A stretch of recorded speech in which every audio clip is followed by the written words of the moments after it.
등기법은 보통 예상을 많이 안 벗어나요. 그래서 24문제 중에서 22문제는 충분히 맞힐 수 있는 지문들이에요. 보통. 왜요? 왜 그랬어요? 왜? 근데 이제 점수가 안 나온 이유가 이걸 자꾸 외우려고 노력하시니까 점수가 합격자 평균은 4개 정도밖에 안 나와요. 근데 기존의 기출지문에서 거의 다 내요. 근데 그거 자체를 소화를 못 하시니까 힘드신 건데, 네. 지금부터 나가는 자료만 제대로 보셔도 20개 이상 나와요. 네. 거기서 다 똑같이 냅니다. 이게 2차 과목은 거의 기출을 반복해요. 근데 이제 보통 여러분이 갖고 있는 기출 문제집은 10년 정도, 그 정도만 있죠. 근데 강사들이 갖고 있는 거는 1회부터가 있어요. 1회부터. 그래서 여러분들은 아마 20회부터 나온 기출 문제집을 갖고 있을 텐데 1회부터를 따져보면 거의 거기서 다 나와요. 24문제를 기준으로 한다면 22문제 정도는 다 거기서 나옵니다. 그래서 지금 나가는 자료만 좀 잘 이해를 하셔도 10개 정도 나오는 데는 전혀 문제가 없습니다. 2차 과목은 다 그래요. 이게 1차 과목은 좀 덜 하겠지만 13번 보겠습니다. 용의권 등기에 관한 설명으로 옳지 않은 것은 1번 저당권 이전 등기에는 토지 소유자의 승낙이 필요 없다. 맞았을까요? 맞아요. 왜 맞아요? 그러니까 이런 것들이 전부 다 민법 지식이에요. 자본주의 사회에서 물건은 하나의 재산권입니다. 아주 강력한 재산권이에요. 재산권이니까 자유로운 거래가 허용이 됩니다.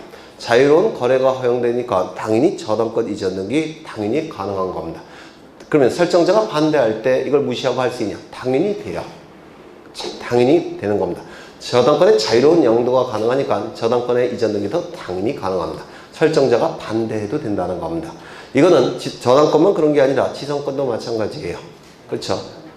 그렇죠? 채권은 그렇지 않아요. 채권은 임차권은 임대인의 승낙이 필요합니다. 하지만 물권은 이게 재산적 속성이 아주 강하기 때문에 자유로운 양도가 가능합니다. 단 예외가 있습니다. 뭘까요? 전세권. 전세권은 우리 민법에서 양도금지 특약, 그 다음에 담보제공금지 특약이 규정되어 있습니다. 그래서 전세권을 제외한 물권은 자유로운 양도가 당연히 가능한 겁니다. 승낙, 동의 이런 거 필요가 없습니다. 2번 전세권의 존속기간을 연장하는 변경 등기를 신청하는 경우 후순위 저당권자는 손해가 발생할까요? 발생하지 않을까요? 등기부만 놓고 볼 때 순위가 승진이 되는 그 기회가 뒤로 늘어났죠. 따라서 당연히 손해가 발생합니다. 그럼 등기상 이해관계인이 될 겁니다. 3번 토지 공유자 중 1인을 등기 의무자로 하여 그의 지분만을 목적으로 하는 구분지상권 설정할 수 없다. 맞았을까요? 네. 왜요? 네, 왜요? 이거 아까 보신 건데 지분은 용의권 설정이 개념상 허용되지 않습니다. 개념 자체가. 그렇죠. 구분지상권도 용의권이에요. 따라서 지분에 대한 구분지상권 설정할 수가 없습니다. 4번 토지 전세권의 존속기간이 만료된 후에는 토지 전세권에 대한 저당권 설정 등기 할 수 있습니까? 아니요. 없죠. 전세권부 저당권의 객체는 뭡니까? 전세권이죠. 이때의 전세권은 용의물권으로서의 전세권을 얘기하는 겁니다. 따라서 저당권자가 경매를 신청해서 경락인에게 넘길 때 그 경락인은 사용수의 권리를 취득하는 겁니다. 그래서 이 전세권부 저당권 할 때 그 전세권은 용의물권으로서의 전세권을 의미하기 때문에 존속기간이 만료가 됐다면 담보로 제공할 수 있습니까? 없겠죠. 그 다음에 5번 상가건물 임대차 법상 등기명령에 의한 임차권 등기에 기초하여 전대차 등기를 할 수 없다. 맞아요. 왜요? 임차권 등기명령에 의한 임차권 등기는 그 요건이 뭐죠? 존속기간이 만료가 되었을까? 임차보증금이 반환되지 않았을 것. 이때 임차인이 법원에 임차권 등기명령을 신청하는 거죠. 그러면 임대차의 존속기간이 만료가 됐기 때문에 사용수의 권리로서의 임차권은 있습니까? 없습니까? 없어요. 따라서 사용수의 권리로서의 임차권은 없기 때문에 임차권 이전 등기, 전대차 등기는 가능합니까? 불가능하다라고 얘기합니다. 이 임차권 등기명령에 의한 임차권 등기는 임차보증금을 담보하는 기능만을 수행합니다. 사용수의 권리는 없어요. 따라서 임차권 이전 등기나 전대차 등기는 할 수가 없습니다. 14번 지상권 등기에 관한 설명 중 옳지 않은 것은 1번 한 필지 토지 일부의 지상권 등기를 신청하는 경우 도면을 첨부합니까? 첨부하죠. 어느 부분인지 특정이 돼야 되니까 도면을 첨부해야 되겠죠. 2번 지상권 등기 신청 시에는 지상권의 목적과 범위를 기록해야 되나? 기간은 임의적 기록사항이다. 맞습니까? 여러 번 강조한 거죠. 그 다음에 3번 구분 지상권을 신청하는 경우에는 도면을 첨부합니까? 도면이라는 것은 위에서 내려다 봤을 때 그 모양이 그려진 것이 도면이라고 했죠. 그런데 이 구분 지상권은 상하의 범위를 정해서 그 상하를 사용하는 것이 구분 지상권이죠. 그럼 위에서 내려다 봤을 때 그 부분이 보입니까? 안 보입니까? 안 보여요. 옆에서 봐야지만 보이죠. 따라서 도면을 첨부하지 않죠. 4번 통상의 지상권 등기를 구분 지상권 등기로 변경하거나 구분 지상권 등기를 통상의 지상권 등기로 변경하는 등기는 가능합니까? 아니면 말소한 다음에 새로 등기해야 됩니까? 변경이 가능해요. 왜요? 구분 지상권도 지상권의 일종이기 때문에 구분 지상권에서 일반 지상권으로, 일반 지상권에서 구분 지상권 등기로 바꾸는 것은 변경 등기 형식을 통해서 가능합니다. 구분 지상권도 지상권의 일종이기 때문에 그렇습니다. 5번 농지에 대하여 지상권을 설정함에 있어서 농지증 첨부합니까? 농지는 농지에 대해서 자신의 의사나 의지로 새로이 취득할 때만 농지증을 첨부하는데 이때의 취득은 무슨 등기 형식으로 취득을 얘기하는 겁니까? 소유권 이전 등기. 그래서 소유권 이전 등기를 신청할 때만 농지증을 첨부하는 겁니다. 그래서 틀린 집, 맞는 지문이겠죠. 그 다음에 15번 지역권 등기에 관한 설명 중 옳지 않은 것은 1번 요역지 소유권 이전 등기를 신청하는 경우 지역권 이전 등기를 동시에 신청한다. 맞았을까요? 틀렸을까요? 틀렸죠. 왜요? 지역권 이전 등기라는 건 애당초 존재하지 않죠. 맞아요. 네. 2번 지역권 설정의 목적과 범위 요역지 표시가 필요적 기록사항이다. 맞습니까? 맞죠? 그렇죠. 네. 그래서 용익물권이기 때문에 범위를 기록해야 되고 그 다음에 목적이 정해져 있기 때문에 목적을 기록해야 되고 승역지 등기부에는 요역지를 표시해야 되죠. 그래서 맞는 집이 됩니다. 3번 지상권 전세권의 지역권 설정한 경우에는 소유권의 등기명인이 등기의무자가 아니기 때문에 등기의무자의 인감증명을 첨부하지 아니한다. 이 인감증명은 원칙이 소유권의 등기명의인이 등기의무자일 때 인감증명을 첨부하는 거죠. 맞아요. 그럼 지상권자가 지역권을 설정한다면 등기의무자가 누가 되는 겁니까? 지상권자. 소유권의 등기명의는 따로 있겠죠. 얘는 지상권의 등기명의인이에요. 따라서 이때는 지상권의 등기명의인이 등기의무자가 되는 거죠. 인감증명 첨부합니까? 첨부하지 않겠죠. 토지 일부에 대하여 지역권을 설정하는 경우에는 도면을 첨부해야 된다. 맞아요? 맞아요? 네, 일부니까 도면을 첨부하겠죠. 승역지 소유권을 목적으로 한 지역권 설정 등기는 소유권을 목적으로 한 지역권 설정 등기니까 소유자로부터 몇 번째인가요? 첫 번째. 따라서 무슨 등기? 주등기. 그렇죠. 16번 지역권 등기에 관한 설명으로 틀린 것은 지역권 설정 등기를 신청하는 경우 지역권의 등기 명의는 표시합니까? 표시하지 않습니까? 표시하지 않죠. 그렇죠.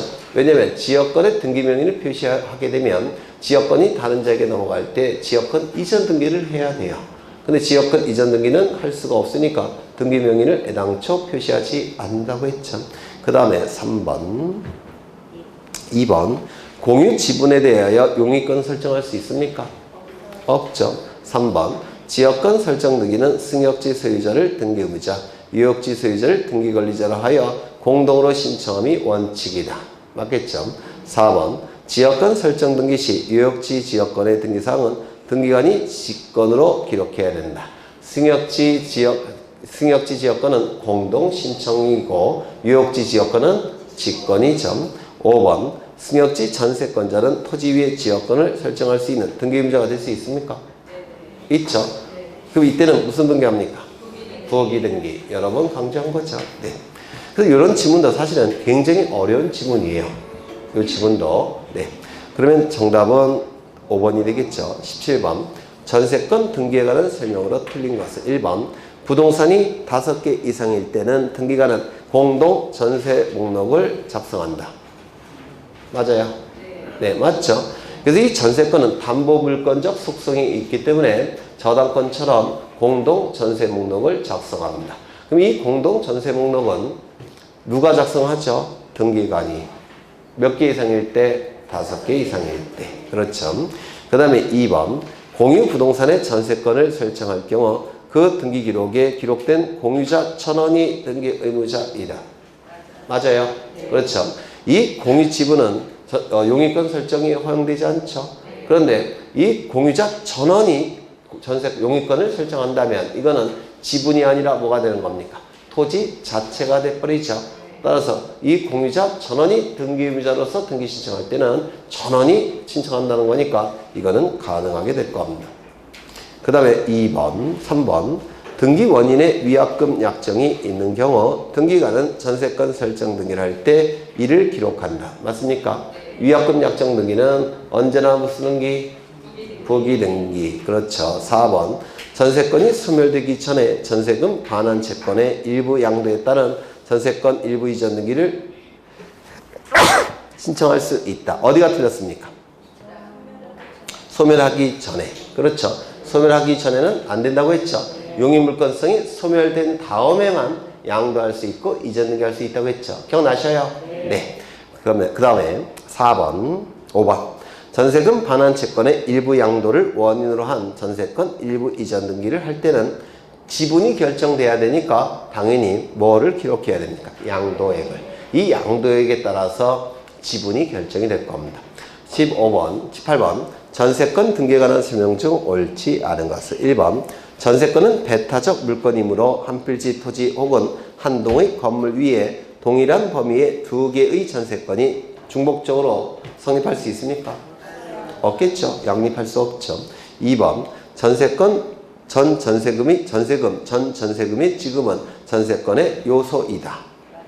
맞죠? 네. 3번 그럼 전세권 등기에 있어서 필요적 기록사항은 뭡니까? 전세금과 범위. 그렇죠.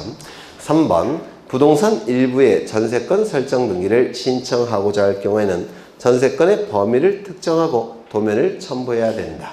맞습니까? 맞죠.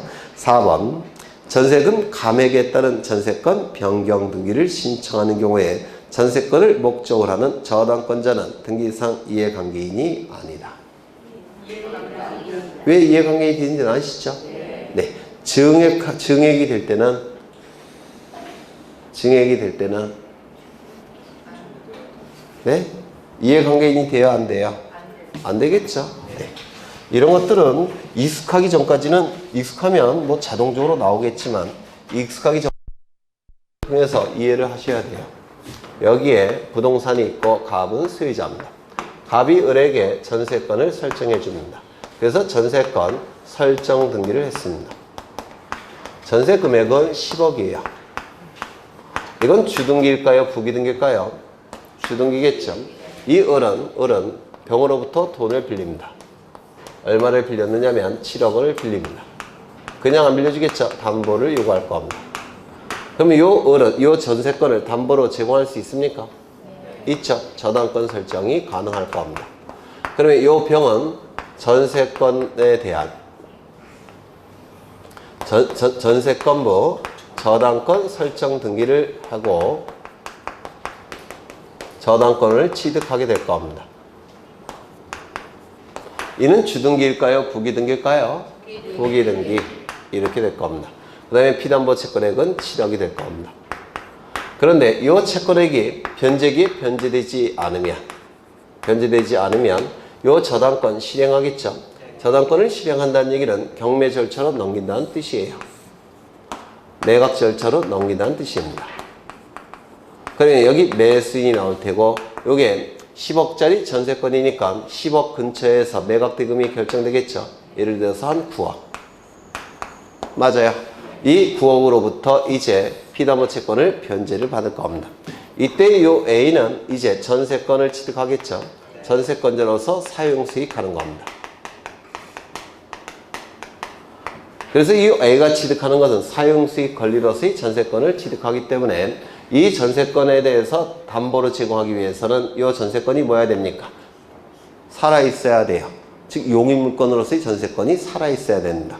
무슨 말인지 아시겠죠? 그럼 존속기간이 경과된 전세권은 담보로 증여할 수 있다 없다? 없다. 그렇죠. 그런데 이때 요 전세 금액이 바뀌었다는 겁니다. 얼마로? 5억으로. 그러면 이때 요 병이 피담보 채권이 변제되지 않으면 경매 절차로 넘기겠죠.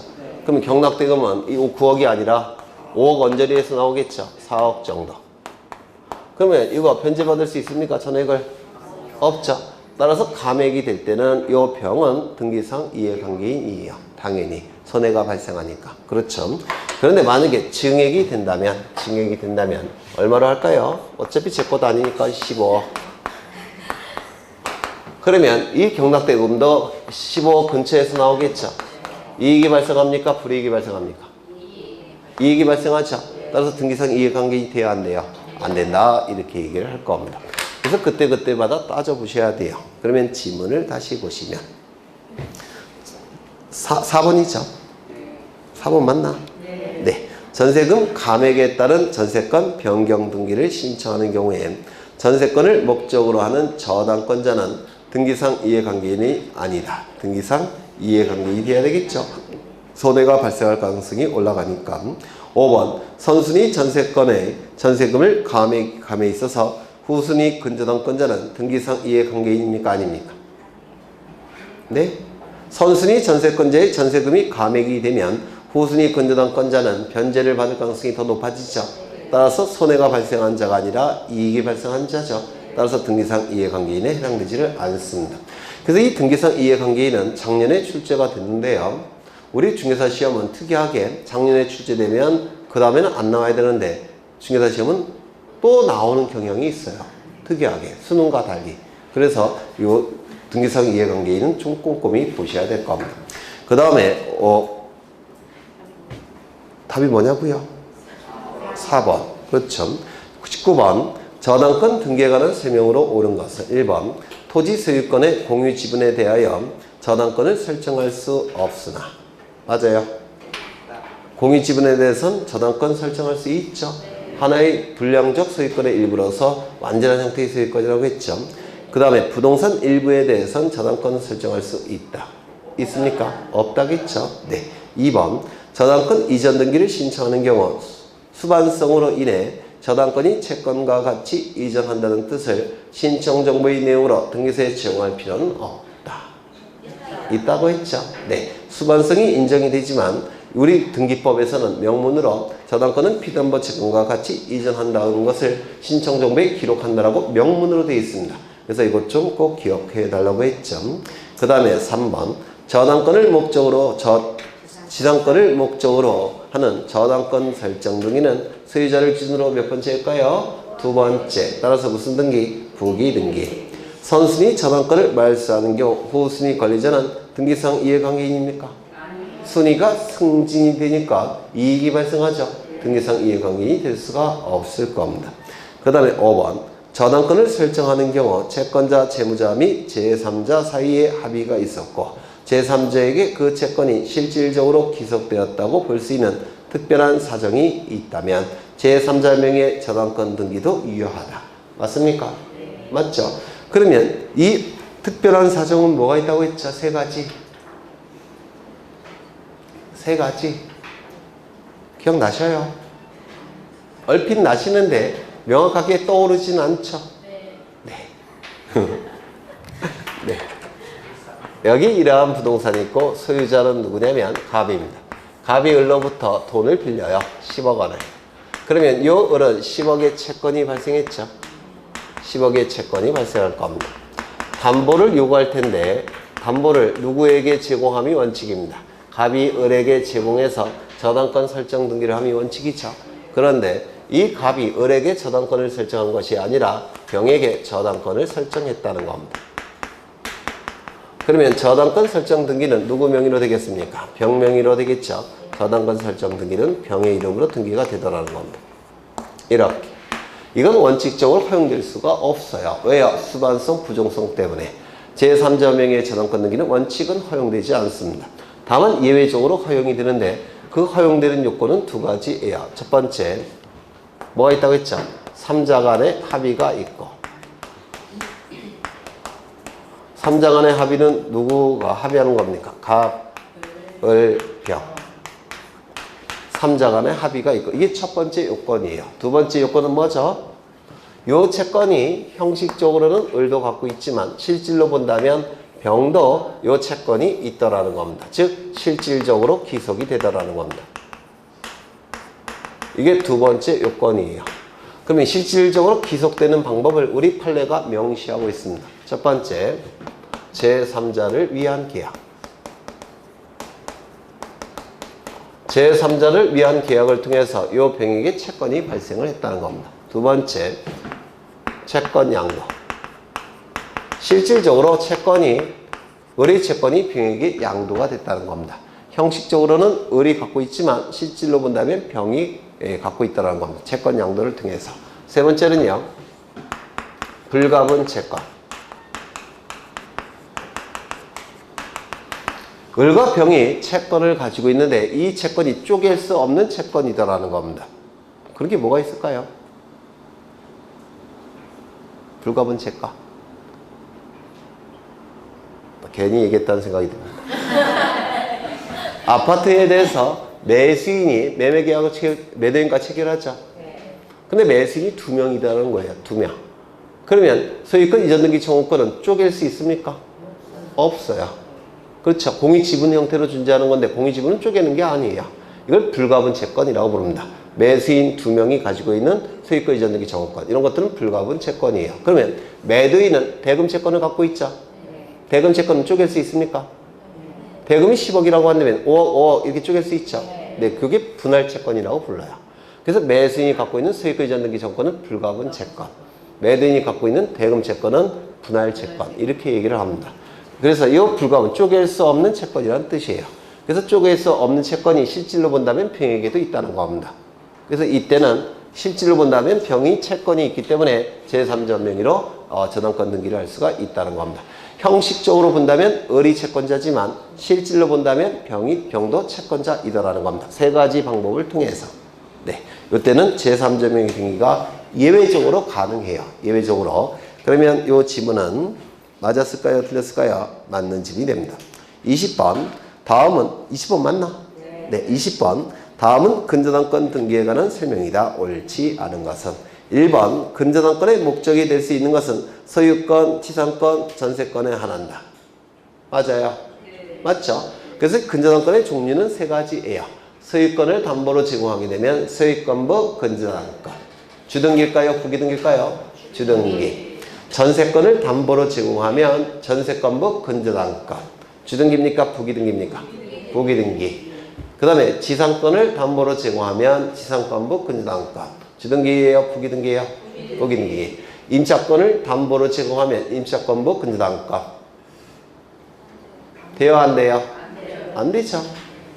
안 되죠. 네, 이런 건 없죠. 세 가지만 있죠. 소유권부 근저당권, 지상권부 근저당권, 전세권부 근저당권. 세 가지만 저당권의 객체가 될 수가 있을 겁니다. 그래서 1번 지문은 맞는 지문이 될 테고, 근저당권 설정자와 채무자가 동일한 경우에는 채무자 표시는 생략합니까? 안 합니까? 안 하죠. 네, 왜 안 한다고 했죠? 네? 왜 안 한다고 했죠? 채무자는 돈을 빌린 자, 설정자는 담보를 제공한 자. 의미가 완전히 다르죠. 따라서 채무자와 설정자가 같은 사람이건 다른 사람이건 의미가 다르기 때문에 채무자를 생략하지 않습니다. 또한 적용 법조문도 달라요. 채무자에게 적용되는 법조문은 채권편, 설정자에게 적용되는 법조문은 물권편. 그래서 채무자와 설정자는 의미도 다르고 적용되는 법조문도 다르기 때문에 설정자와 채무자가 같은 사람이건 다른 사람이건 생략을 할 수가 없습니다. 그래서 무조건 채무자는 등기부에 표시가 돼야 돼요. 그래서 필요적 기록상이라고 얘기했죠. 다음 3번. 채권 최고액 채무자 근저당권의 목적이 소유권 이외의 권리인 경우에는 신청서에 그 권리의 표시를 하여야 한다. 맞아요. 그래서 누가 빌려갔는지 채무자, 얼마를 빌려갔는지 채권액을 등기부에 기록하는 건데, 여기서 근저당권은 채권액이 확정되어 있지 않죠. 따라서 채권액이 아니라 채권 최고액. 그 다음에 저당권이나 근저당권의 종류는 세 가지가 있다고 했죠. 원칙은 뭐죠? 소유권부, 저당권, 근저당권. 이때는 소유권을 표시할 이유가 없어요. 그런데 지상권부, 근저당권, 전세권부, 근저당권이라고 한다면 객체가 소유권이 아니라는 의미로 전세권이나 지상권을 표시해야 되겠죠. 네, 권리의 표시. 그렇죠. 4번 채권 최고액은 반드시 단일하게 기재해야 하고 채권자, 채무자가 여러 명일지라도 채권자 또는 채무자별로 채권액을 구분하여 기록할 수 있다 없다? 없다. 왜 안 된다고 했죠? 저당권의 불가분성 때문에 안 된다고 했는데 기억나셔요? 안 나시면 설명하고요. 나요 안 나요? 나죠. 워낙 여러 번 했으니까. 그래서 채권자나 채무자가 여러 명이라고 하더라도 채권액을 구분해서 기록할 이유가 없습니다. 왜? 저당권은 불가분성 쪼갤 수가 없기 때문에 한 푼이라도 변질되지 않으면 저당권은 그냥 하나가 존재하는 겁니다. 따라서 채권액을 나눠서 기록할 이유가 없다라고 했습니다. 그 다음에 5번 근저당권은 당사자 약정으로 이자를 기록할 수 있습니까? 없죠. 왜요? 이자는 채권 최고액 아래 당연히 포함되죠.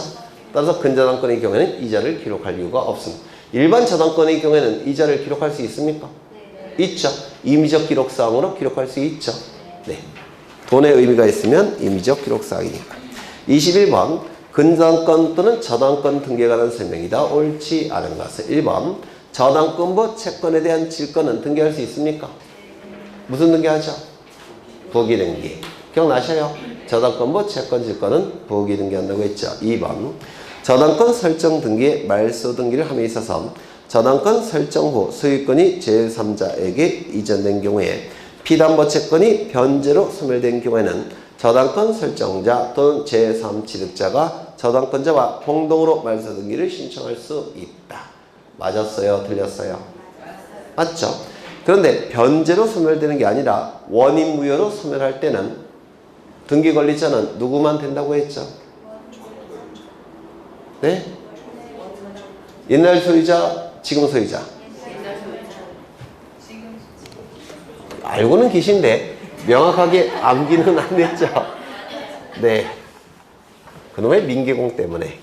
그쵸? 네. 한번 이건 여러 번 설명한 건데 뭐 다시 한번 보죠. 갑이 을로부터 돈을 빌립니다. 10억 원을. 그러니까 이해를 하시면 이게 덜 헷갈린데 아직 어려우신 거예요. 담보를 요구하겠죠. 그래서 갑은 을에게 저당권을 설정해 줍니다. 그러면 이 을은 10억의 채권이 발생할 때고 저당권도 취득할 겁니다. 이때 저당권이 설정되기 위해서는 두 개의 요건이 필요하죠. 저당권 설정 계약, 물권행위가 될 테고요. 그 다음에 저당권 설정 등기까지 이루어져야 될 겁니다. 물권행위 플러스 등기, 물권 변동. 이 상태에서 갑은 병과 매매 계약을 체결합니다. 그리고 소유권 이전 등기까지 이루어지면 병은 소유권을 취득하게 될 겁니다. 이때 피담보 채권이 변제가 된다는 겁니다. 피담보 채권이 변제가 되면 소멸되죠. 따라서 부정성에 의해서 저당권도 어떻게 됩니까? 소멸이 될 겁니다. 저당권이 소멸되었으니까 이 등기는 더 이상 존재할 이유가 없죠. 이 등기는 말소가 되어야 될 겁니다. 이 등기가 말소됨으로 인해서 불이익이 발생한 자는 누굽니까? 을 등기 의무자. 이익이 발생한 자는 누굽니까? 갑과 병이에요. 그러면 우리 판례가 왜 갑과 병이 등기 관리자가 되는지를 보자면 우리 판례가 근거로 드는 게 이거예요. 이 등기는, 이 저당권 설정 등기는 현재 소유자인 병의 소유권을 침해하는 등기입니다. 따라서 병은 소유권에 근거해서 말소 등기 청구권을 행사할 수가 있습니다.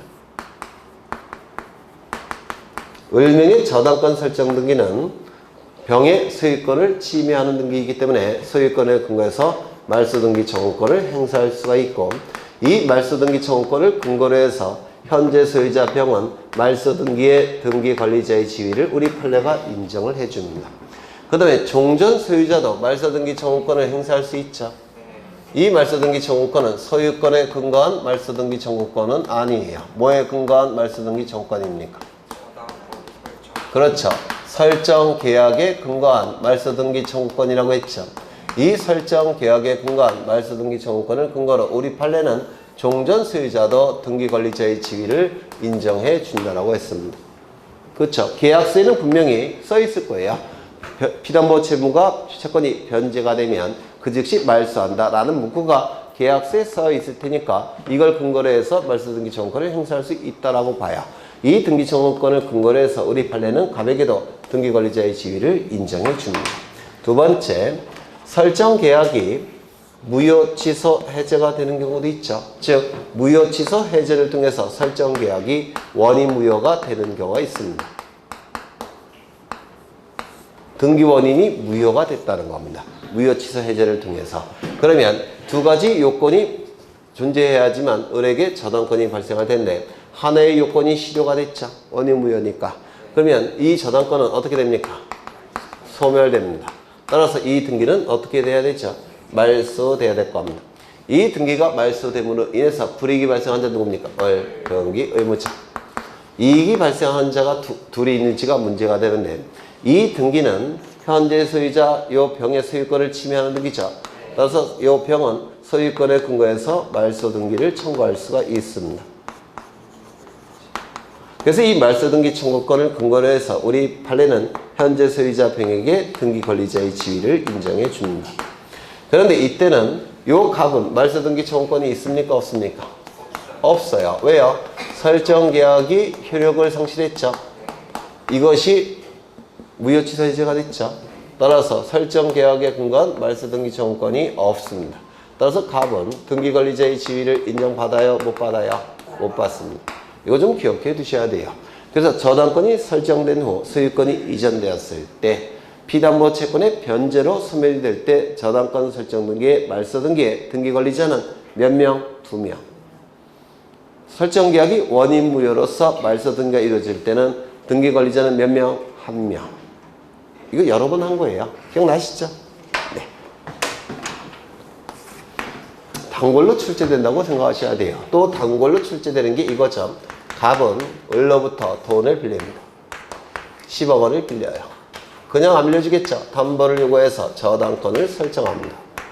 그러면 을은 10억의 채권이 발생할 테고 저당권 설정 등기를 하고 저당권을 취득하게 될 겁니다. 이때 등기부에는 이렇게 등기가 될 거예요. 을구에 1번 저당권 설정 을 10억 이렇게 등기가 될 겁니다. 이때 요 을이 돈이 필요한데 이 채권의 변제기는 아직도 1년이나 남았습니다. 그래서 돈을 어떻게 마련했냐면 요 채권을 다른 자에게 양도합니다. 채권 양도. 그러면 요 을을 뭐라고 부르냐면 양도인이라고 부르고요. 채권 양도인. 요 병을 채권 양수인이라고 부를 겁니다. 채권의 양도를 통해서 병은 10억의 채권을 취득했겠죠. 돈 받고 팔았다는 뜻이에요. 요게. 그러면 저당권도 수반성에 의해서 따라가죠. 저당권의 주체가 을에서 병으로 바뀌니까 무슨 등기 해야 됩니까? 저당권 이전 등기를 하게 될 겁니다. 이때 요 저당권 설정 등기는 소유자로부터 첫 번째니까 주등기. 저당권 이전 등기는 소유자로부터 두 번째니까 부기 등기가 되겠죠. 그래서 여기에 이렇게 등기할 겁니다. 1의 1. 1번 저당권 이전 병 이렇게 등기를 하게 될 겁니다. 이전 등기할 때는 기존의 등기는 말소하지 않습니다. 공시돼야 되니까. 그렇죠. 그러면 이때 갑은 변제를 해야 되겠죠. 갑은 변제를 합니다. 병에게 변제하겠죠. 변제가 이루어지면 이 채권은 어떻게 됩니까? 소멸. 채권이 소멸되니까 저당권도 소멸되겠죠. 부정성에 의해서. 그러면 이 저당권 등기는 말소가 돼야 되냐. 이 등기를 말소하게 되면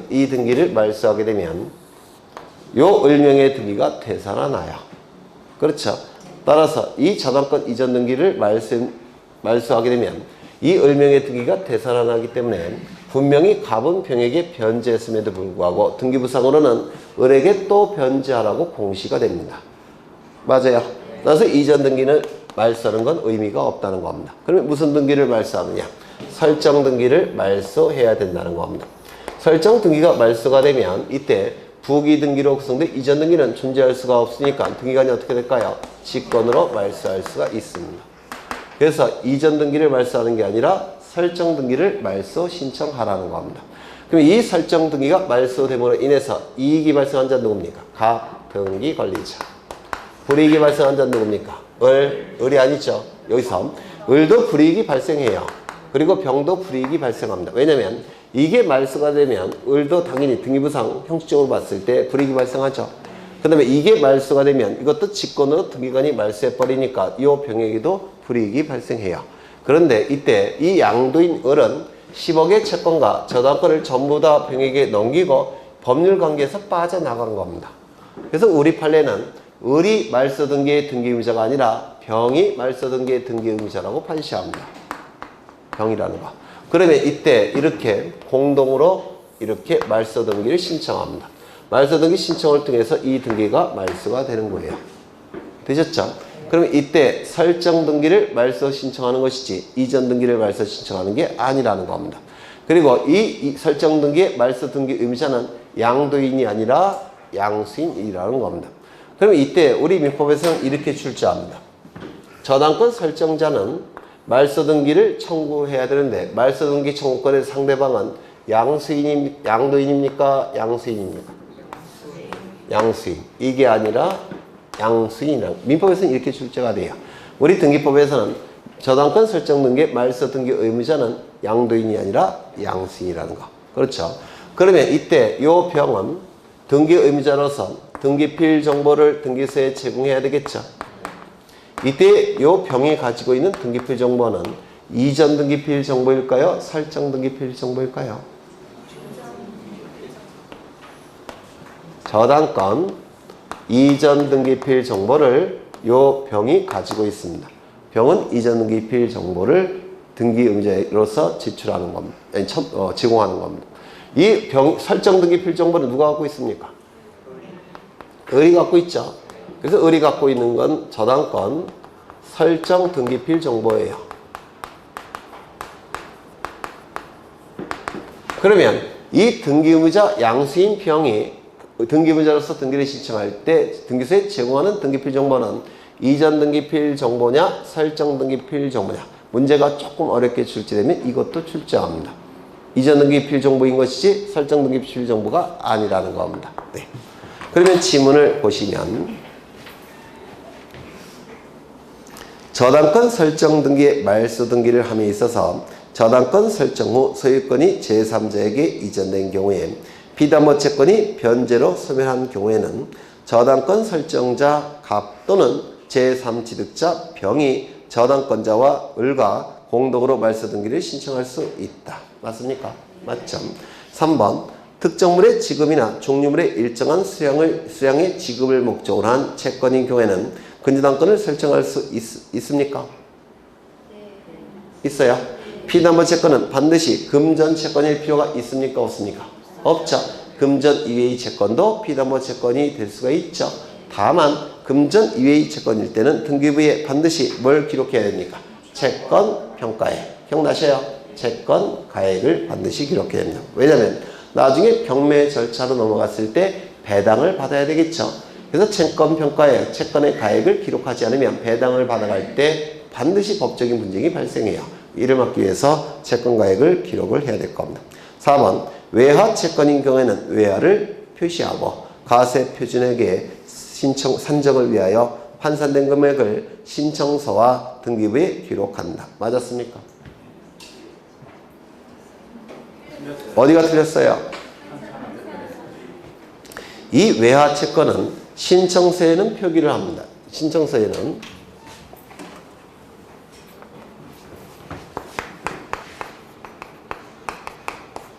그 다음에 여기 등기기록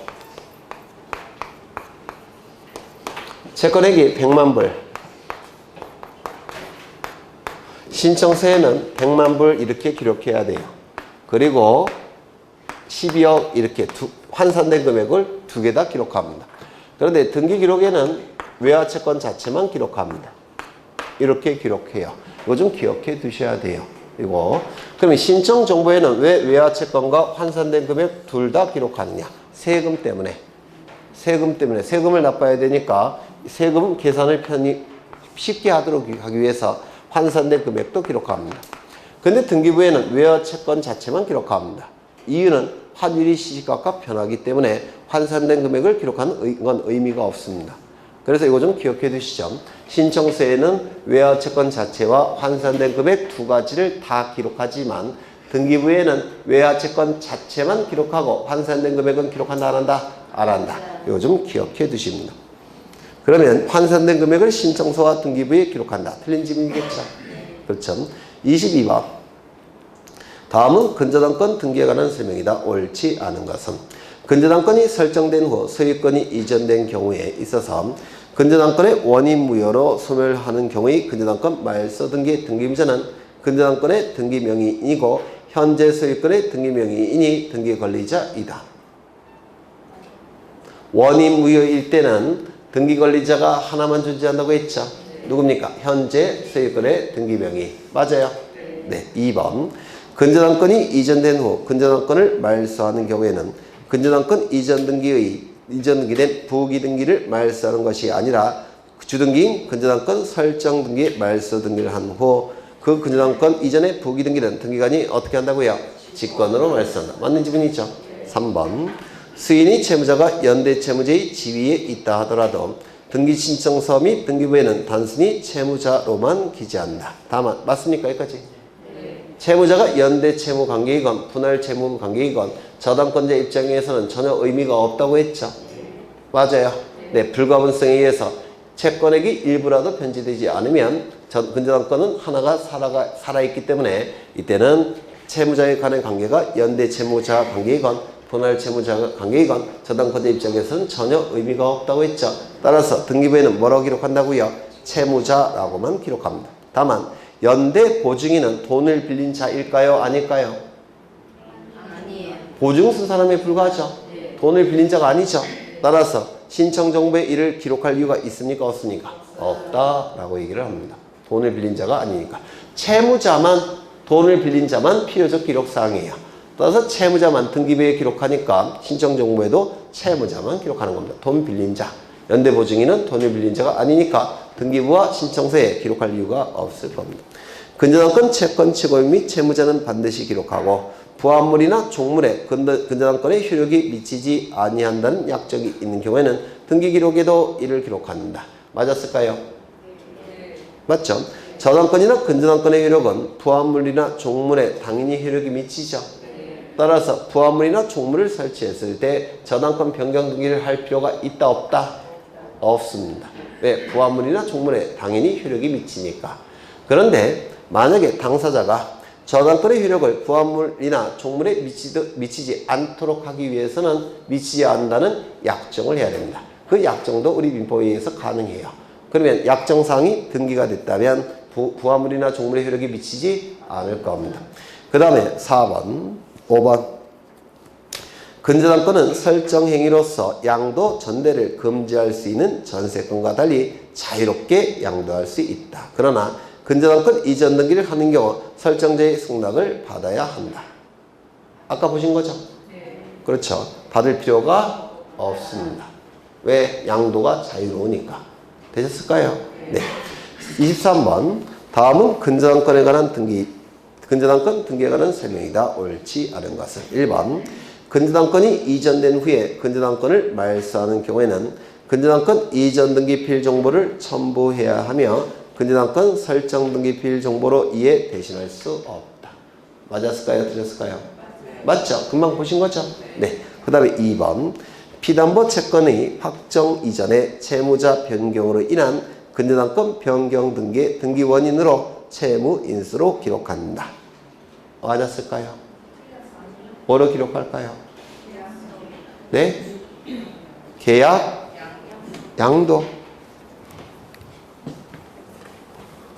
네, 비슷해요.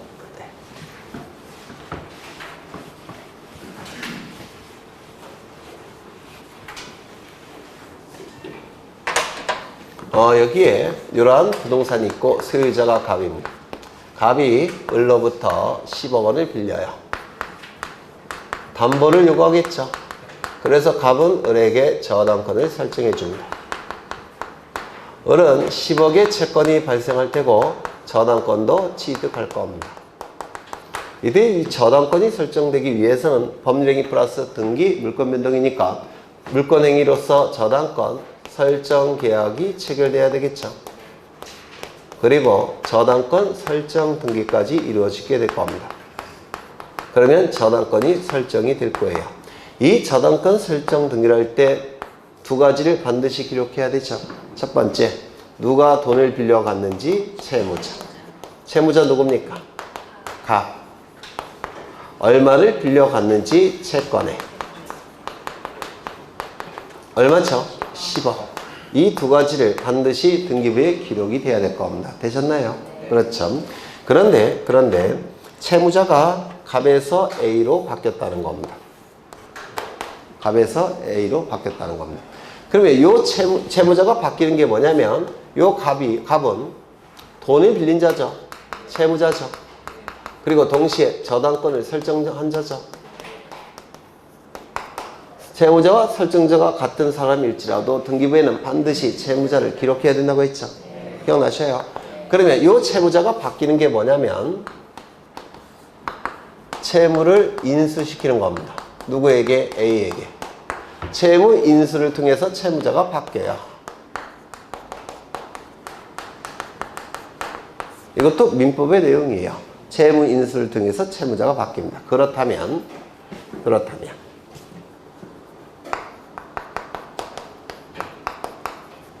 저당권의 내용 중에서 채무자가 바뀌었죠. 무슨 등기를 해야 될까요? 그죠? 저당권 변경 등기를 해야 될 겁니다. 그래서 이 채무 인수를 통해서 저당권 변경 등기를 해야 될 겁니다. 이 저당권 변경 등기를 통해서 이익이 발생한 자는 누굽니까? 저당권 변경 등기를 통해서 이익이 발생하는 등기 권리자 누구일까요?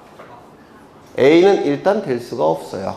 왜냐면 우리가 얘기하는 등기 권리자, 등기무자는 당사자 중에서 이익이 발생하는 자 등기 권리자, 당사자 중에서 불이익이 발생하는 자가 등기무자예요. 그러면 저당권 설정 계약의 당사자는 누구죠? 갑과 을. A는 저당권 설정 계약의 당사자가 아니죠. 따라서 A는 등기 권리자, 등기무자가 될 수가 없습니다. 개념 자체가. 그럼 갑과 을 중에서 등기 권리자, 등기무자가 나와야 되는데 이익이 발생한 자는 누굴까요? 왜요? 뭐 때문에 이익이 발생할까요? 채무가 없어져서. 채무가 없어져도 어차피 이거 경매로 넘어가는데.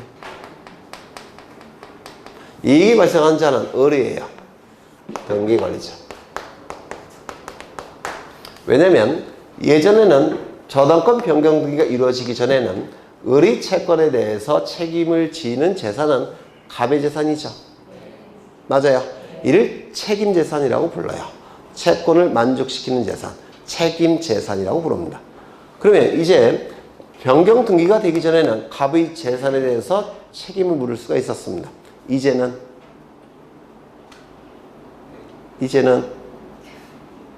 변경 등기가 된 다음에는 A의 재산에 대해서도 책임을 물을 수가 있고 갑의 재산에 대해서도 책임을 물을 수가 있습니다. 그럼 변제될 가능성은 더 올라갑니다. 되셨죠? 채무자니까 변제 청구할 수 있죠. 그 다음에 갑의 재산에 대해서 강제 집행할 수 있죠. 예전에는 갑의 재산에 대해서만 책임을 물을 수가 있었는데 이제는 A의 재산에 대해서도 책임을 물을 수가 있다는 겁니다. 책임 재산이 확대가 된 겁니다. 변제받을 가능성이 더 높아진 거예요. 따라서 채무자 변경으로 인한 저당권 변경 등기는 등기 관리자는 저당권자입니다. 이거 꼭 외워두셔야 돼요. 채무자 변경으로 인한 저당권 변경 등기의 등기 관리자는 저당권자예요. 이유를 기억하시는 게 좋아요. 책임 재산이 확대가 되니까. 되셨을까요? 그럼 불이익이 발생한 자는 누굴까요? 갑이에요. 왜냐하면 예전에는 자신이 채무자로서 변제하지 아니할 때 자신의 부동산이 경매로 넘어갔죠. 그런데 지금은 A가 변제하지 않아도 경매 절차로 넘어갑니다. 이거 이해가 되셔요? 남의 채무 변제에 대해서도 책임을 져야 된다는 겁니다. 예전에는 자기의 채무에 대해서 책임을 지는 건데 이제는 자신의 채무뿐만 아니라 남의 채무에 대해서도 책임을 진다는 뜻이에요. 따라서 불이익이 발생합니까? 등기 의무자. 그래서 공동으로 신청하게 됩니다. 이거 꼭 외우셔야 돼요. 다시요. 채무자 변경으로 인한 저당권 변경 등기 관리자는 누구라고요? 저당권자. 등기부자는 설정자. 꼭 기억해 두셔야 됩니다. 대단히 출제가 자주 되고요. 작년에도 출제가 됐지만 또 나올 수도 있습니다. 두 번째, 요 을이 채권을 병에게 넘긴다면 이거 뭐죠? 채권 양도. 그러면 병은 10억의 채권을 취득하겠죠. 그러면 수반성에 의해서 저당권도 어떻게 됩니까? 따라가죠. 따라서 무슨 등기해야 될까요? 저당권 이전 등기. 맞습니까? 그러면 채권자가 을에서 병으로 바뀌었고 저당권 이전 등기했죠. 그러면 채권자 변경으로 인한 등기는 무슨 등기입니까? 저당권 이전 등기. 맞아요. 그럼 채권자 변경으로 인한 저당권 이전 등기는 등기 원인이 뭘까요? 채권 양도. 채권 양도. 이거 대꾸 관계를 기억하셔야 돼요. 채무자 변경으로 인한 저당권 변경 등기는 등기 원인이 뭘까요? 채무 인수. 채권자 변경으로 인한 저당권 이전 등기는 등기 원인이 채권 양도. 이거 기억하실 수 있을까요? 그러면 이 저당권 이전 등기의 등기 관리자는 누굽니까? 병 등기 관리자. 등기부자 누구죠? 을 등기부자. 공동 신청을 통해서 등기가 시작이 될 겁니다. 어려우셔요. 이게 다 민법 지식이에요, 사실은. 네. 이게 어려우시면 지금부터 할 거. 이거는 지금부터 할 거에 준비를 한 건데. 준비를. 네.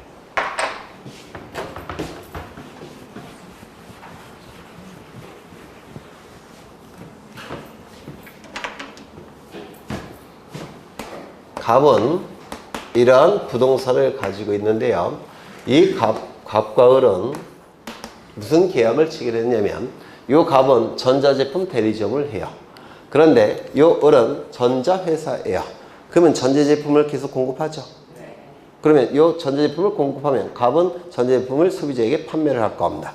그리고 이제 돈이 들어오면 일부씩 을에게 변제를 해 나갈 겁니다. 맞아요. 그러면 이 전자제품 대리점과 전자회사는 무슨 계약을 체결할까요? 계속적인 전자제품 공급 계약을 체결할 겁니다. 맞아요. 전자제품에 대한 계속적인 공급 계약을 체결합니다. 그래서 전자제품을 갑에게 계속 뭐라 그러나 납품할 테고, 그리고 돈이 생기면 갚아 나갈 겁니다. 그러면 이 을에게는 계속 채권이 발생합니까? 1억 채권, 1억 채권 납품할 때마다 계속 채권이 발생하겠죠. 그 다음에 이 갑은 납품 받을 때마다 채무가 계속 발생하겠죠. 계속 발생할 겁니다. 그런데 돈이 생기면 일부씩 변제하겠죠. 그러면 변제할 때마다 계속 이건 소멸할 겁니다. 이렇게 소멸이 될 거예요. 맞아요. 그러면 이 을에게는 증감 변동하는 채권이 계속 발생하죠. 을에게는 증감 변동하는 채권이 계속 발생할 겁니다. 그런데 이 증감 변동하는 채권을 그냥 담보를 요구할까요? 안 할까요? 전제품 계속 공급하는데 무대포 뭘 믿고 갑에게 이거 계속 공급하겠습니까? 담보를 요구하는 경우가 있습니다. 따라서 장래에 증감 변동하는 채권을 결산기에 일정 한도에까지 담보하기 위해서 담보를 제공하는 경우가 있습니다. 이게 뭘까요? 근저당권. 그렇죠. 이때 설정하는 것이 바로 근저당권이라는 겁니다. 민법에서 하셨어야 돼요. 이것도. 그래서 장래 증감 변동한 채권을 결산기의 일정 한도에까지 담보하기 위한 저당권을 근저당권이라고 불러요. 이 근저당권이 설정되기 위해서는 근저당권 설정 계약이 체결돼야 되고, 근저당권 설정 등기까지 이루어지게 되면 근저당권이 설정이 될 겁니다. 이거를 근저당권 설정 등기의 원인행위, 등기 원인행위는 뭘까요? 이걸까요? 이걸까요? 힌트. 이건 물권계약입니다. 이건 채권계약이에요. 그럼 우리 민법 186제 법률행위 플러스 등기할 때 법률행위는 물권행위입니까? 채권행위입니까? 1년 내내 물권행위라고 그렇게 1년 내내 186조의 법률행위는 물권행위라고 그렇게 얘기를 했는데, 네, 1년 동안 떠든 게 헛됐네요. 186조의 법률행위 플러스 등기할 때 법률행위는 물권행위예요. 채권행위가 아닙니다. 그래서 매매계약 체결하고 소유권 이전 등기했을 때 매매계약 안에 뭐가 있다라고 했습니까? 물권행위. 괜히 물권행위를 제가 계속 언급한 게 아니에요. 그래서 물권행위 플러스 등기, 물권 변동입니다. 그러면 이 저당권 설정 등기의 등기 원인 행위는 이겁니까? 이거예요. 이거. 저당권 설정 등기 원인 행위는 설정 계약 물권 행위입니다. 이게 아니라는 겁니다. 이걸 뭐라고 부르냐면 갑과 을 사이의 채권 채무를 발생시키는 기본 계약이라고 불러요. 기본 계약. 그래서 이 기본 계약을 뿌리로 해서 증감 변동하는 채권을 담보하기 위한 저당권을 근저당권 이렇게 부르는데 이 근자가 뿌리 근자입니다. 기본 계약을 뿌리로 해서 증감 변동하는 채권액을 일정 한도에까지 담보하기 위한 저당권. 그래서 뿌리 근자를 쓰는 겁니다. 되셨을까요? 네. 처음 보는 건 아니죠. 왜 처음 볼까요? 인법에서 근저당권 안 했습니까? 네, 근저당권 이게 원칙적인 설명 방법이에요. 네. 그러면 이때 이 을이 일정한 한도액이 뭡니까? 이게 채권 최고액이에요. 한도라는 문구가 있으면 이건 정해지 특정된 게 아니죠. 가장 최고치 채권액. 이게 채권 최고액입니다. 예를 들어서 10억으로 하겠습니다. 10억 한도. 그래서 이 한도라는 문구가 나오면 일반 저당권이 아니라 근저당권 이렇게 얘기를 하는 겁니다. 그러면 이제 요 등기부에는 근저당권이라는 뜻을 기록해야 되죠. 일반 저당권과 다르니까. 그 다음에 누가 빌려갔는지 채무자. 누굽니까? 가. 그 다음에 얼마를 한도로 돈을 빌려갈 수 있는지 뭘 기록합니까? 채권 최고액. 얼마죠? 10억 원 한도. 되셨습니까? 되셨죠? 이때 요 갑이 가진 채무를 하나를 여러 개의 채무가 있는데 계속 증권 변동하는 채권이니까 채권 채무가 계속 발생 소멸하는 거예요. 이 중에서 하나를 갑이 다른 자에게 A에게 인수시킨다면 하나의 채무를 인수시킨다고 해서 갑과 을의 지위에 변화가 있을까요? 없을까요? 없죠. 그러면 채무 인수를 통해서 저당권 변경 등기 할까요? 안 할까요? 안 합니다. 그러니까 발생 소멸을 계속 반복하는 게 바로 근저당권이에요. 따라서 채무 하나를 인수시켜봤자 근저당권의 내용에 변화가 하나도 없습니다. 따라서 채무 인수는 근저당권 변경 등기의 원인이 될 수가 없습니다. 이게 일반 저당권과의 차이점이에요. 일반 저당권일 때는 채무가 하나만 있으니까 채무를 넘기게 되면 저당권의 내용이 바뀌었으니까 저당권 변경 등기 하죠. 근데 근저당권은 개념 자체가 채무 하나 인수시켜봤자 근저당권의 내용에 변화가 전혀 없다는 겁니다. 되셨을까요? 그러면 채무 인수를 통해서 근저당권 변경 등기를 할 수가 없습니다. 이거 이해가 되셔요? 그렇죠. 그렇다면 채무자의 지위를 넘기면 어쩔까요? 계속적 공급계약에 있어서의 채무자의 지위를 넘기게 되면 이제 증감 변동하는 채권이 갑과 을의 속에 발생하는 게 아니라 A와 을 간에 발생할 겁니다. 맞아요? 그러면 이때는 근저당권 변경 등기 할 수 있겠습니까? 근저당권 변경 등기를 할 겁니다. 채무자의 지위를 넘긴다는 겁니다. 그러면 채무자의 지위를 넘기는 계약을 뭐라고 부르냐면 계약인수라고 불러요. 요 계속적 공급 계약에서 발생하는 채무자의 지위를 인수시킨다라는 뜻이에요. 그러면 근저당권 변경 등기의 채무자 변경은 등기 원인이 뭐가 되는 겁니까? 계약인수. 채무인수는 될 수가 없어요. 계약인수. 되셨을까요? 되셨죠? 그래서 근저당권 변경 등기의 등기 원인은 뭐라고요? 계약인수. 그러면 나중에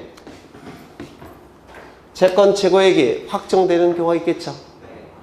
맞아요. 근저당권 실행하면 채권 최고액이 확정이 되죠. 확정이 됐으니까 이제 채무가 하나로 바뀌죠. 이때는 채무 인수할 수 있겠습니까? 확정이 됐다면 그때는 채무 인수하겠죠. 그러면 그때 근저당권 변경 등기의 등기 원인은 뭘까요? 확정 채무 인수 이렇게 얘기합니다. 확정되었다는 걸 표시해요. 그것까지 모르셔도 돼도 근저당권 변경 등기의 채무자 변경의 등기 원인은 뭐라고요? 계약 인수. 근자가 들어가면 채무가 아니라 계약 인수. 이걸 좀 기억해 두십니다. 한번 출제된 적이 있어요. 너무 어려워서 한번 설명한 것 같은데 요거는 자주 출제됩니다. 우리 시험에서 아주 자주 출제되는데 이 을은 채권이 여러 개 갖고 있죠. 맞아요. 채권을 여러 개 갖고 있고 그 다음에 근저당권도 가지고 있을 겁니다. 이때 채권 하나를 을이 채권 하나를 딱 다른 자에게 양도하더라는 겁니다.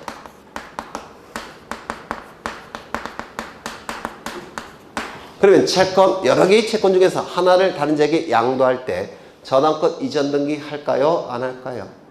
안 합니다. 이때도 마찬가지로. 무슨 말인지 아시겠죠? 채권 하나를 양도한다고 해서 저당권자의 지위가 바뀌지 않습니다.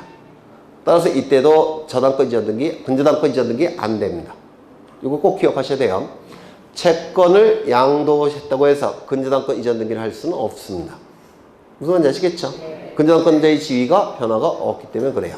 그러면 근저당권 이전 등기를 하기 위해서는 뭐가 되냐면 이 을에게 발생하는 채권자의 지위를 넘겨야 됩니다. 채권자의 지위를 넘겼을 때 바로 근저당권 이전 등기를 하는 겁니다. 그러면 증관 변동하는 채권이 을에게 발생하는 게 아니라 이제 누구에게 발생합니까? 병에게. 이거 이해가 되셔야. 그러면 채권자의 지위를 넘기는 걸 뭐라고 얘기하느냐면 채권 양도가 아니라 계약 양도라는 표현을 씁니다. 그래서 근저당권 이전 등기의 등기 원인은 채권 양도가 아니라 계약 양도. 이거 되셨을까요? 네, 이건 좀 어려워서 이건 출제가 돼요. 근저당권은 채권을 양도한다고 하더라도 근저당권 이전 등기를 할 수 있다 없다? 없다. 이건 기억하셔야 돼요. 시험에 잘 나오니까. 되셨나요? 표정을 보니까 안 된 것 같기도 하고. 그러면 지문을 보겠습니다. 몇 번이지? 23번에 2번인가요? 네. 피담보 채권의 확정 이전에 채무자 변경으로 인한 근저당권 변경 등기의 등기 원인은 채무 인수가 아니라 계약 인수.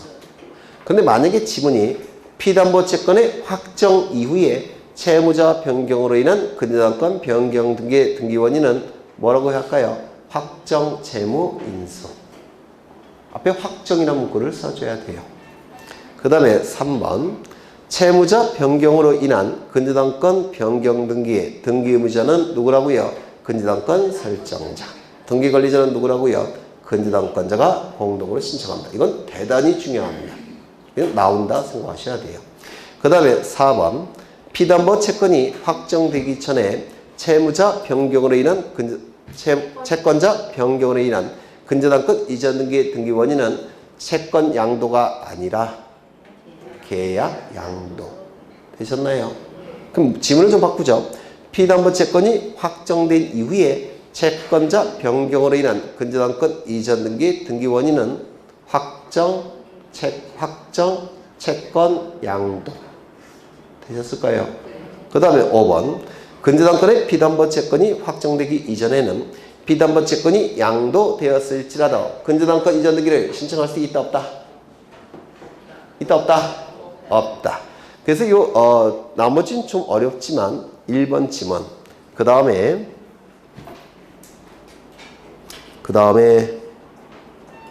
어디 갔어? 3번 지문 그 다음에 5번 지문 1번, 3번, 5번 지문은 시험에 대단히 잘 나옵니다. 이건 좀 기억해 두셔야 돼요. 나머지 것들은 좀 어렵고 그 다음에 24번 다음은 대지권 등기에 관한 것 중 옳지 않은 것은 1번 토지 소유권이 대지권인 경우에 토지만에 대한 소유권 이전 등기 할 수 있다 없다? 없다. 왜? 일체성이 깨지니까. 2번 토지 소유권이 대지권인 경우에 토지만에 대한 저당권 설정 등기를 할 수 있다 없다? 없다. 3번 대지권을 등기한 건물의 등기용지에 건물만에 관한 소유권 이전 등기를 할 수 있다 없다? 없다. 4번 대지권을 등기한 건물의 등기용지에 건물만에 관한 저당권 설정 등기를 할 수 있다 없다? 네? 있다가 맞아요. 건물만에 관한 저당권 설정 등기를 하게 되면 저당권이 시행이 됐을 때 경매 절차를 통해서 소유권이 넘어가죠. 따라서 있어요 없어요?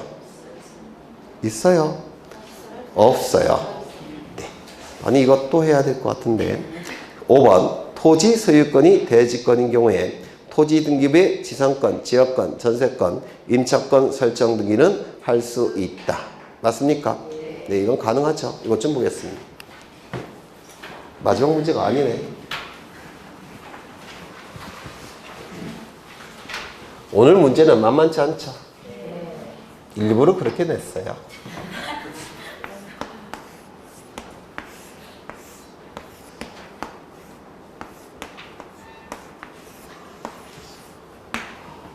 자이 아파트 1001도 101호 202호 303호 그리고 303호 소유권자는 가 그리고 대지권이 존재할 겁니다. 대지권은 소유권으로 하겠습니다. 그러면 이때 9분의 1의 대지권은 갑이 가지고 있죠. 갑은 자신이 대지권을 갖고 있으면서 303호만 을에게 소유권 이전 등기를 해줄 수 있습니까? 있어요 없어요? 없다 그랬죠. 대지권의 일체성이 깨지니까 안 되죠.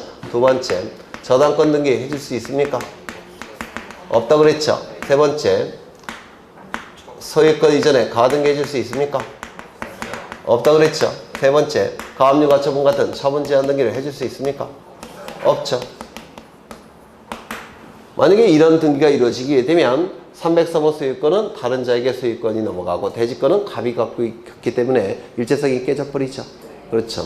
그러면 갑은 대지권을 자신이 가지고 있으면서 303호만 을에게 전세권 등기 해줄 수 있습니까? 이건 가능하다고 했죠. 그 다음에 임차권 등기 해줄 수 있습니까? 이것도 가능하다고 했죠. 네. 두 번째 303호를 자신이 갖고 있으면서 이 대지권을 을에게 소유권에 대한 지분 이전 등기 해줄 수 있습니까? 안 된다고 했죠. 소유권 이전에 가등기는요? 안 되죠. 그러면 저당권 등기는? 안 되죠. 그 다음에 처분 제한 등기는? 안 되죠. 일체성이 깨지니까. 기억나셔요? 이건 전부 다 공통적인 뭐예요? 뒤에 소유권 이전 등기가 뒤따라 나온 등기들이에요. 그 다음에 303호를 자신이 갖고 있으면서 대지권만 갑은 을에게 지상권 등기 해줄 수 있습니까? 지역권 등기 해줄 수 있습니까? 전세권 등기는? 임차권 등기는? 왜 안 된다고 했죠? 지분이라서 안 됩니다. 지분에 대해서는 용의권 설정이 허용되지 않는다고 했죠. 그렇다면 101호 소유자부터 303호 소유자가 전원이 한 명이라도 빠지면 안 돼요. 전원이 을에게 이러한 등기 해줄 수 있습니까? 이건 된다고 했죠. 이게 바로 5번 지분이에요. 그렇죠. 5번 지분은 그래서 할 수도 있다는 겁니다. 전원이.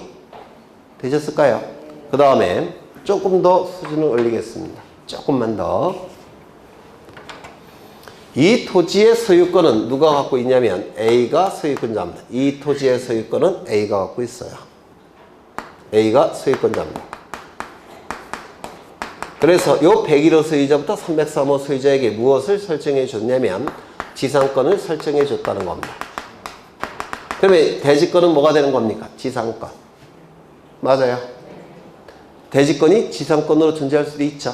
그러면 9분의 1씩 101호 소유자부터 303호 소유자가 지상권 9분의 1씩 대지권으로 갖고 있는 상태예요. 그러면 이때 갑이 303호 소유권을 가지고 있으면서 요 지상권 9분의 1을 갑이 을에게 지상권 이전 등기 해줄 수 있습니까? 네? 그러면 303호 소유권은 누가 갖고 있습니까? 갑이. 대지권은 누가 취득합니까? 을이. 지상권 이전 등기 할 수가 없겠죠? 그러면 지상권 이전에 가등기 해줄 수 있습니까? 그러면 지상권에 대한 저당권 설정 등기 해줄 수 있습니까? 없겠죠? 지상권에 대한 가압류 가처분 등기 할 수 있습니까? 없겠죠? 왜? 일체성이 깨지니까. 소유권일 때는 소유권 이전, 지상권일 때는 지상권 이전이 안 된다는 겁니다. 무슨 말인지 아시겠어요? 우리는 보통 소유권일 때 설명을 드린 거예요. 근데 대지권이 소유권이 아닌 지상권일 수도 있죠.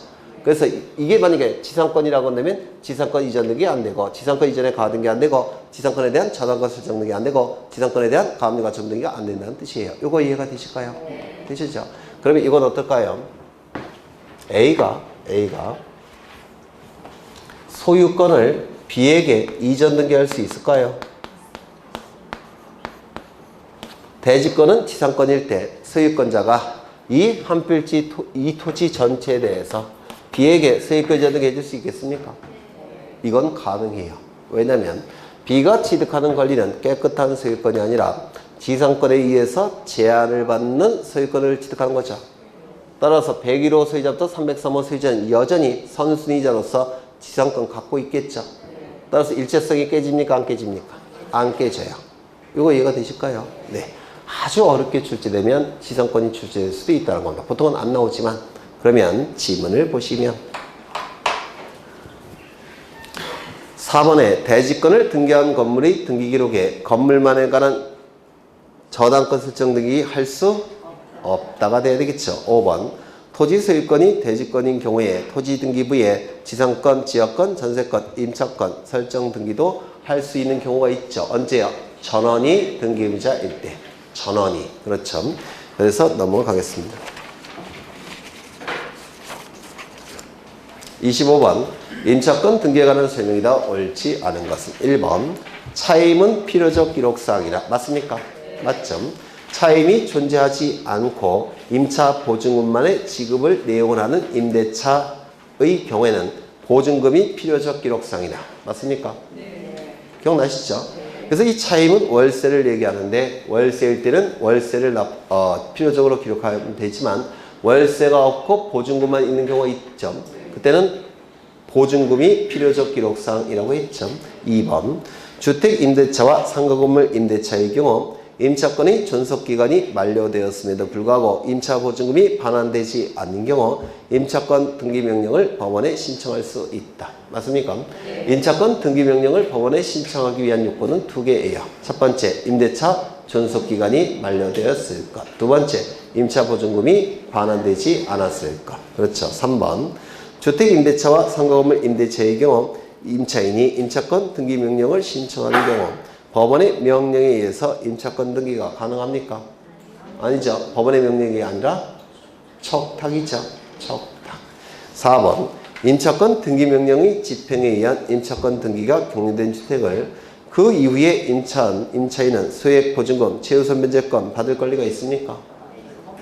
없다고 했죠. 네. 그 다음에 5번 법원의 임차권 등기 촉탁에 의하여 임차권 등기가 실행되면 대항력과 우선변제권이 발생하며 이미 그 이전에 발생한 경우에는 대항력과 우선변제권은 임차권 등기에 의해서 유지된다. 맞습니까? 맞죠? 그래서 정답은 3번. 그래서 조금 지문을 어렵게 구성을 해봤어요. 근데 시험에 안 나오는 지문을 구성한 건 없고요. 다 출제가 되는 것들이에요. 다 기출 지문들입니다. 고생하셨고 점수가 좀 나오셨어요. 네? 안 나오셨어요. 네. 지금부터 나가는 자료만 좀 확인하셔도 20개 맞으실 수 있으셔요. 네, 그래서 지금부터만 좀 제대로 하셔도 될 것 같아요. 고생하셨고 다음 주에 뵙겠습니다. 수고하셨습니다.